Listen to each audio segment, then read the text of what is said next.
Bien, pues buenas noches, que Dios os bendiga mucho, Iglesia de Alboraya, Juventud del Señor. Lo digo de todo corazón, creo que es la segunda vez o tercera vez que escucho el testimonio de mi hermano Eugenio y todavía me sigue sorprendiendo, todavía me sigue rompiendo, todavía me sigue haciendo bien escuchar el mayor de los mensajes que un hombre pueda dar, su testimonio. La mayor predicación que pueda dar un siervo del Señor no es un mensaje elocuente. La mayor predicación que puede dar un siervo del Señor es algo que ha vivido y ha experimentado en su propia carne. Así que, sinceramente lo digo de todo corazón, me hubiera gustado de que no hubiera cortado, de que hubiera seguido hablando en esta noche, pues era el Señor mismo quien estaba hablando y bendiciendo a través de su siervo. Pero bueno, en esta noche le doy gracias al Señor, le doy gracias a mi hermano Gordito y un saludo para mi hermano Antonio, compañero. Que Dios os bendiga mucho en esta noche, juventud. Y últimamente me está tratando el Señor. Yo voy a sentirme libre en esta noche porque últimamente me está tratando el Señor. Os confieso que yo soy una persona que le gusta hacerlo todo meticulosamente, preparárselo todo muy bien y confiar mucho en mis recursos. Pero por la gracia del Señor y su misericordia me ha enseñado y me está enseñando a depender menos de mí y a depender más de Él. Creo lo que en esta noche estoy quebrantado y no sé si podré predicar bien la palabra del Señor, pero voy a abrir mi corazón, yo voy a compartir lo que siento del Señor y hablar de lo que nuestro hermano Eugenio estaba terminando de hablar, no hablando de cualquiera, hablando del más grande de los grandes que pueda haber, que ha habido y que habrá. Hablar de aquel que, como ha dicho su siervo, aquel verbo hecho carne, hecho semejante a los hombres. Quiero hablaros de nuestro Señor Jesucristo. Amén. Dice la palabra del Señor, voy a leer un texto de la palabra, pero no es ahí donde vamos a centrarnos. Es un texto que vamos a leer y vamos a dejar en el aire en esta noche, teniéndolo presente. Y este mensaje, este texto se encuentra en el Evangelio de San Juan, en el capítulo 3, en el versículo 13 en adelante. Dice la palabra del Señor: nadie subió al cielo, sino el que descendió del cielo, el Hijo del Hombre que está en el cielo. Y dice la palabra: y como Moisés levantó la serpiente en el desierto, así es necesario que el Hijo del Hombre sea levantado, para que todo aquel que en él cree no se pierda, mas tenga vida eterna. Amén a la palabra del Señor. Bien, este texto, esta lectura que hemos leído, como he dicho, vamos a dejarla ahí en el aire, luego volveremos, pero me gustaría que en esta noche la tuviéramos presente durante este mensaje y vamos a remontarnos al Antiguo Testamento, al libro de Números. El Señor Jesús ha hecho una referencia de Él mismo, pero ha hecho una semejanza y ha dicho: así como la serpiente en el desierto fue levantada.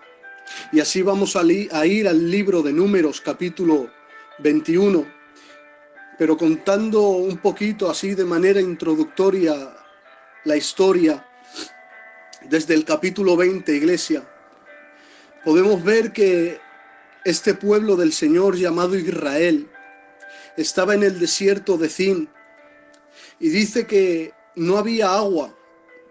Estaban en medio del desierto y no había agua, y el pueblo dice que se juntó contra Moisés y contra Aarón. Y este pueblo se quejó. este pueblo se juntó y se quejó contra Moisés. Y dicen, escucha, dice, ojalá hubiéramos muerto cuando perecieron nuestros hermanos delante de Jehová. Y yo he mirado a qué se refería el pueblo con esta exclamación, con este deseo de muerte, diciendo, ojalá hubiéramos muerto en el desierto junto a nuestros hermanos por mano de Jehová. Y el pueblo se estaba refiriendo cuando en la rebelión de Core dice que el Señor abrió la tierra y vivos se los tragó la tierra y fueron echados vivos al Seol. Ese fue el juicio de Dios sobre la rebelión de Core, y este pueblo ahora está diciendo a Moisés, ojalá hubiéramos muertos con ellos en el desierto, en aquella rebelión de Core. Y dice, iglesia, dice que el pueblo deseó la muerte. Dice que el Señor llama a Moisés y le dice, junta al pueblo, toma la vara y habla a la roca, porque el pueblo va a ver como de una roca voy a sacar agua. Moisés toma la vara, pero en vez de hablar a la roca, la golpea. Aún así sale agua de la roca y dice que bebieron el pueblo y el ganado. Hubo agua en abundancia.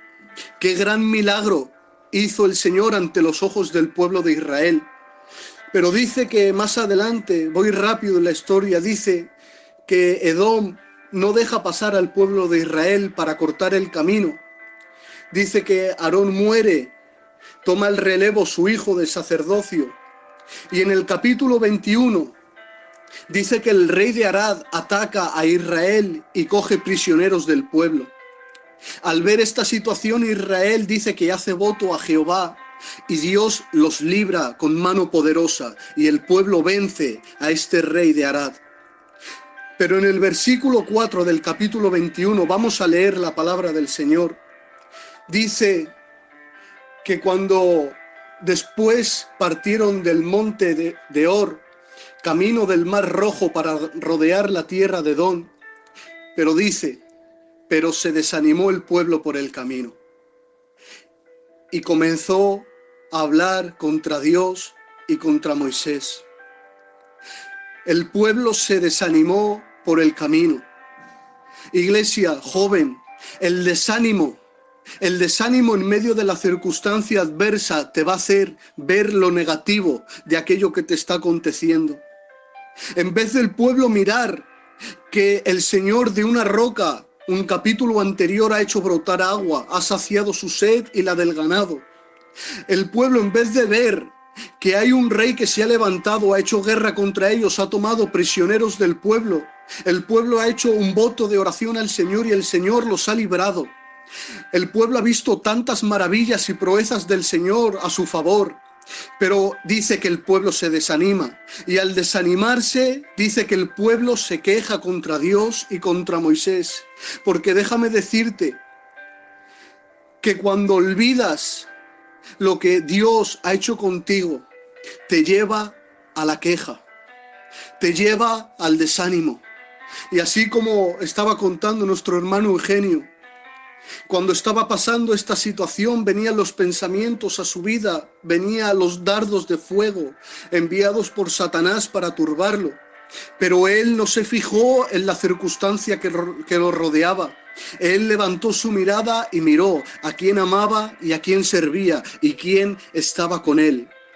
Por eso tengo que decirte que el pueblo sigue hablando y tiene que decir, ¿por qué nos hiciste subir de Egipto para que muramos aquí? Déjame decirte que Israel salió de Egipto, pero seguían siendo esclavos.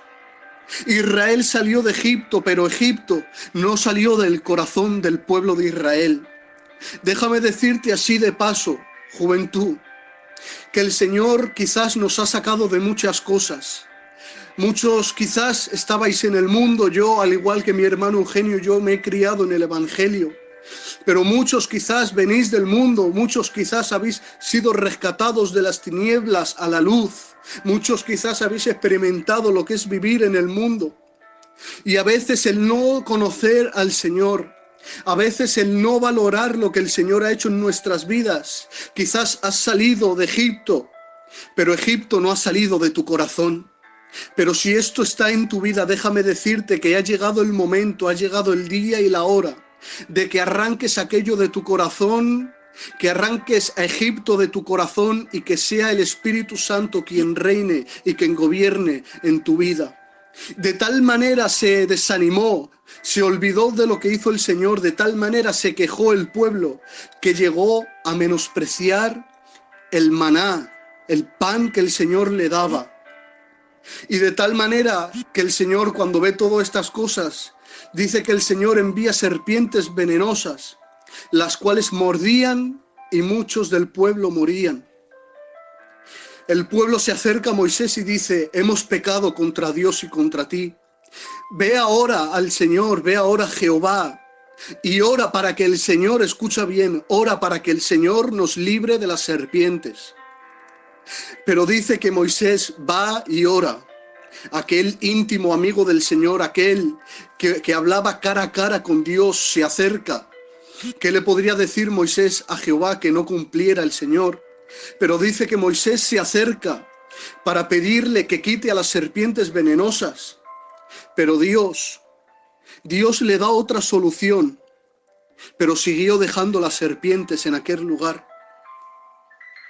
Moisés, por mandato del Señor, hizo una serpiente de bronce, la cual la puso en un asta.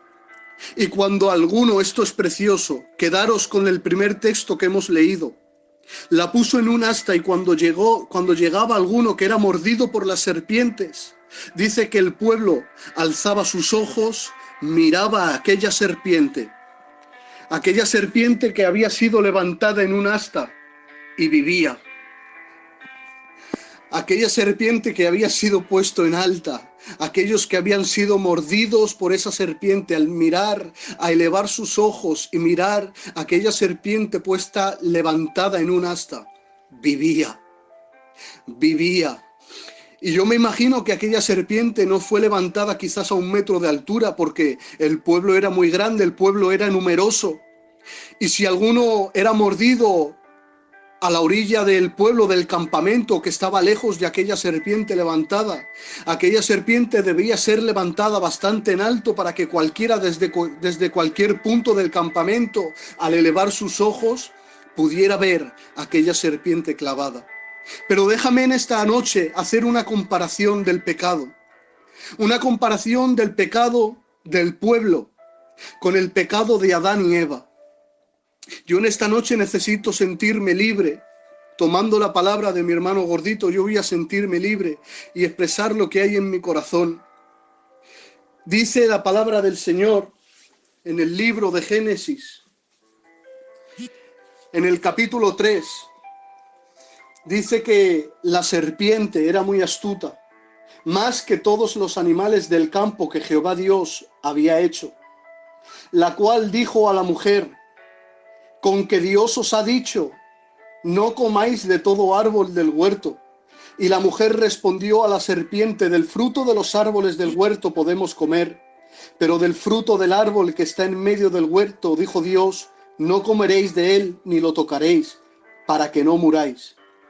Entonces la serpiente dijo a la mujer: no moriréis, sino que sabe Dios que el día que comáis de él serán abiertos vuestros ojos y seréis como Dios, sabiendo el bien y el mal.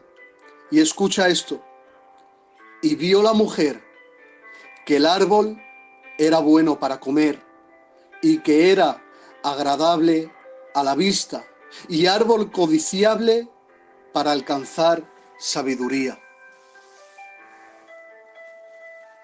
Qué tremendo pasaje. Cómo esta serpiente, cómo Satanás está hablando con Eva. Y Eva, que paseaba todos los días por aquel huerto, ¿cuántas veces Eva pudo observar y pudo contemplar aquel árbol, el cual dijo el Señor: ni comerás ni tocarás? Eva todos los días pasa por el huerto, camina, disfruta del paisaje y todos los días ve aquel árbol que está ahí.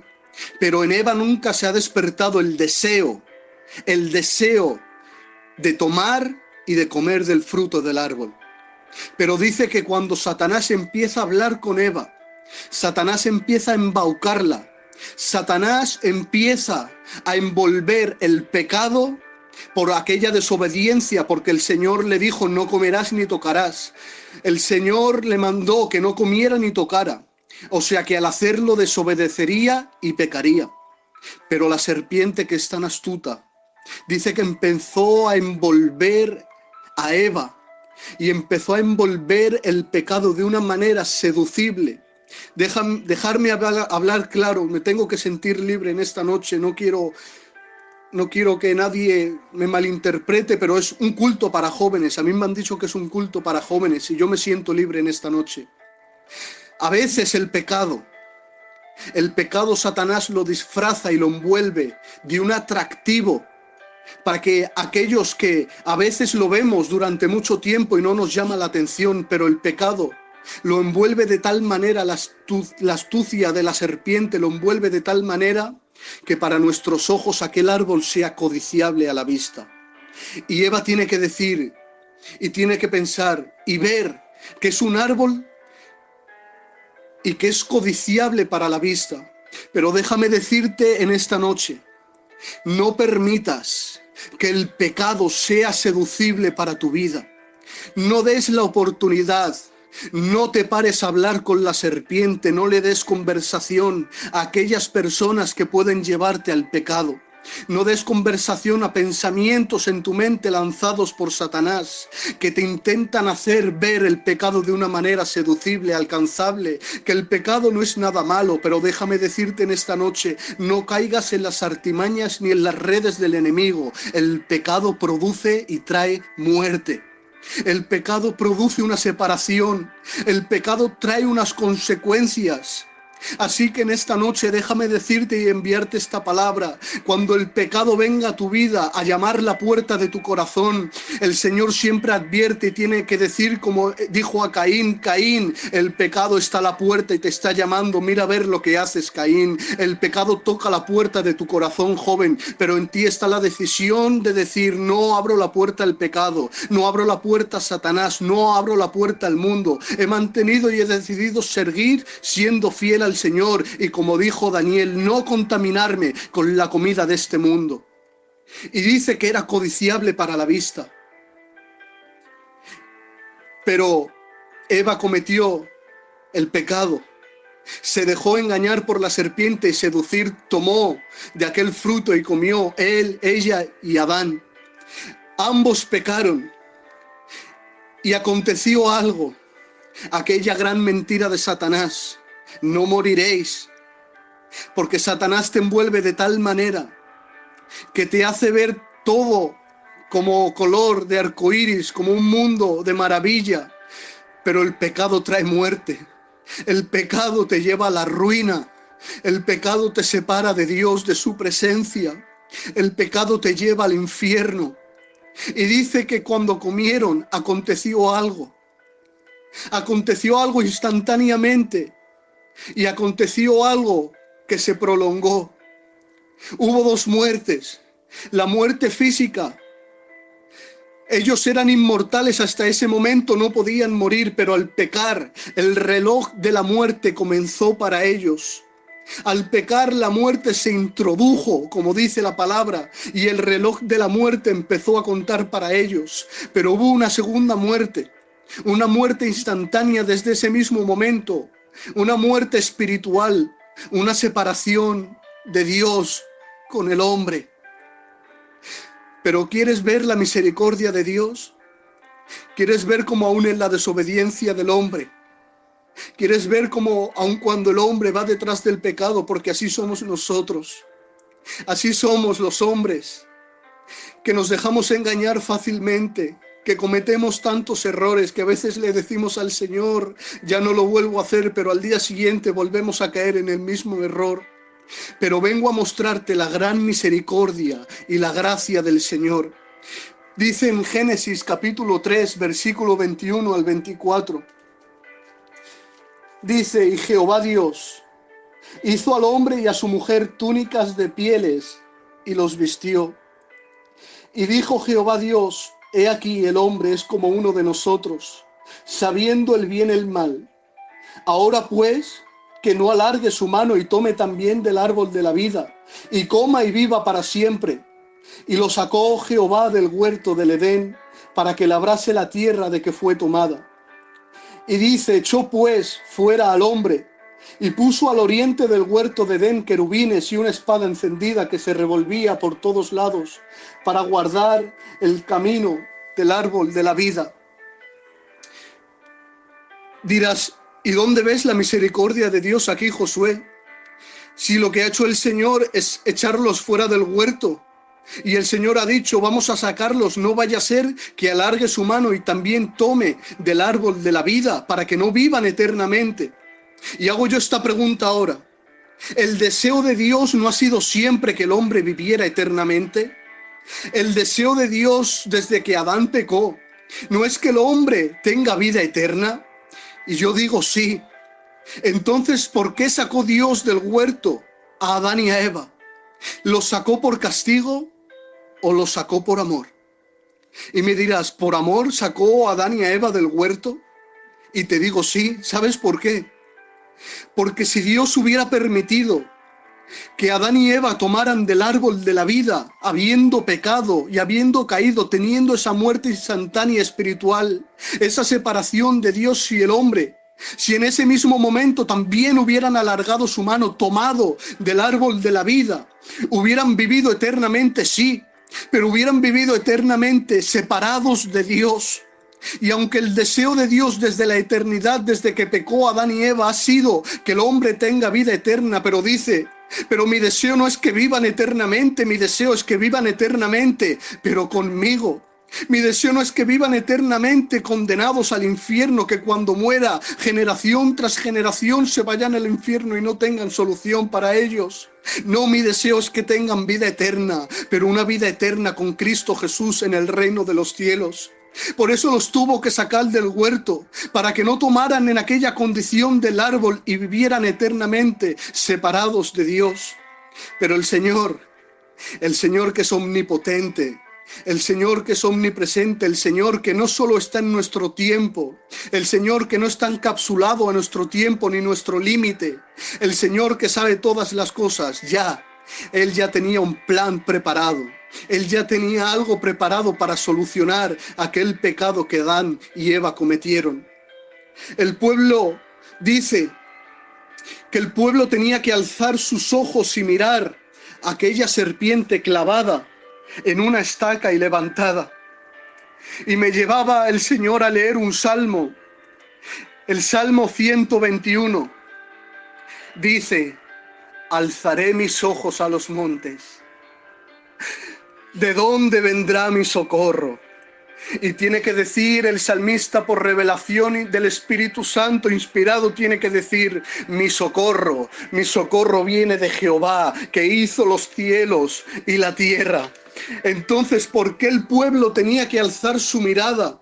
¿Por qué el salmista tenía que alzar su mirada? Porque la salvación viene de arriba. Porque ningún hombre tiene poder ni capacidad para salvar. Y me dirás: nadie. Y te digo: nadie. Y me dirás: ¿y José? Y te tengo que decir: sí, José fue un joven que vivió para el Señor, fue un joven visionario, fue un joven que cumplió su sueño y el sueño de Dios, como decía el Eugenio. Fue un joven que se abstuvo de pecar con aquella mujer de Potifar. Pero José no podía salvar al ser humano. Y me dirás: ¿y Moisés? Y te tengo que decir: Moisés, aunque fue el libertador de Egipto, Moisés, aunque fue el hombre que más milagros vio e hizo por su mano, tampoco tenía poder para salvar al hombre. Y me dirás: Abraham el padre tampoco tenía capacidad, aquel que estuvo dispuesto a sacrificar a Isaac por amor al Señor. Y te tengo que decir que tampoco. Y me tendrás que decir: y Elías y Eliseo. Y te tengo que decir que tampoco, que no había nadie. Y aunque el libro de Hebreos los presenta como héroes de la fe, hombres ejemplares de los cuales tenemos que aprender muchas cosas, de los cuales tenían muchas virtudes, que ojalá tuviéramos muchos de nosotros, donde tuvieron fe, conquistaron reinos los valientes de David, qué grandes hazañas hicieron el rey David, pero ninguno estaba capacitado, ninguno tenía poder y autoridad para salvar al ser humano. Pero volviendo a Juan, cuando Jesús estaba hablando con este maestro llamado Nicodemo, tiene que decir, así como la serpiente en el desierto fue levantada, así es necesario que el Hijo del Hombre sea levantado en una cruz. Porque, dice Romanos, por tanto como el pecado entró en el mundo por un hombre y por el pecado la muerte, así la muerte pasó a todos los hombres por cuanto todos pecaron. Y así como la serpiente mordió a Adán y Eva, su veneno pasó a todos. Él se tuvo que levantar y morir en una cruz. Y escucha esto, iglesia. Las serpientes que envió el Señor tenían veneno. Y la solución que dio el Señor a Moisés fue levantar una serpiente semejante, pero sin veneno. Y Jesús dice, ¿quién es este que subió al cielo, sino que también primero descendió? Aquel que no se aferró a ser Dios, sino que tomó forma de siervo, hecho semejante a los hombres, pero que en él no había pecado, que en él no había maldad ni hubo engaño en su boca. Él que era perfecto. Iglesia, en él no había maldad, en él no había mancha, en él no había defecto. Y Pilatos lo tuvo que ver inocente, porque Pilatos lo contempló y dijo, ¿quién es este? Si yo no veo ningún mal ni delito en él, porque no había nada de lo cual podían acusar a nuestro Señor. Y así como en el desierto la serpiente fue levantada en alto para que el pueblo cuando fuera mordido viviera, así ahora ha venido Cristo. Y también fue levantado en una cruz en un monte llamado Gólgota. ¿Sabes para qué? Para que el pecado que trajo Adán y que por ende entró al mundo entero, por eso tuvo que levantarse Cristo, hecho semejante a los hombres, pero sin pecar. Y tiene que decir el libro de Romanos 5:18, así que como por la transgresión de uno vino la condenación a todos los hombres, de la misma manera por la justicia de uno ha venido a todos los hombres la justificación de vida. ¿Para qué? Para que, como dijo Jesús, para que aquel que lo vea en la cruz crucificado tenga y crea, tenga vida eterna. Ahora sí quiere esa vida eterna, no la vida eterna que pudo tener Adán alcanzando su mano del árbol de la vida, una vida eterna desechado, una vida eterna en pecado, una vida eterna separados de Dios, pero ahora aquello que el hombre no podía cumplir, aquello que el hombre no podía alcanzar, ha venido Cristo joven, se ha sido crucificado en la cruz. ¿Sabes para qué? Para que ese pecado que está en nosotros a través de Cristo podamos acercarnos al Señor y a través de su sacrificio el hombre ha sido reconciliado para con Dios Padre. Déjame decirte que costó tanto tu salvación, que costó tanto el pago de tu pecado, que costó la sangre bendita de Jesús derramada en la cruz. Y déjame decirte en esta noche, valoremos lo que el Señor ha hecho con nosotros. Valoremos el sacrificio de Jesús. Si hay algo que estamos haciendo mal, si hay algo que todavía tenemos que entregar al Señor, si hay alguna área en nuestra vida que todavía falta por entregársela al Señor, en esta noche es la noche idónea para que te entregues por completo al Señor, para que tengas una vida completa en la gracia del Señor Jesucristo. Así como la serpiente fue levantada, así Él fue levantado para ti y para mí. Que su amor, su gracia reine cada día en nuestros corazones. Y te dejo con estas palabras. Cuando veas el pecado y cuando el pecado llame a la puerta de tu corazón, no permitas, no lo veas como atractivo, No dejes que te envuelva y te seduzca el pecado. Ciérrale la puerta. Vive en santidad, vive en compromiso con Dios, vive una vida consagrada para que cuando el Señor venga, cuando suenen las trompetas, en un abrir y cerrar de ojos y los muertos en Cristo resuciten primero, luego los que vivimos y hayamos quedado, seamos arrebatados para estar toda una vida eterna, sí, pero en la presencia del Señor Jesucristo. Que Dios os bendiga mucho y gracias por aguantar este tiempo. Que Dios os bendiga mucho, juventud.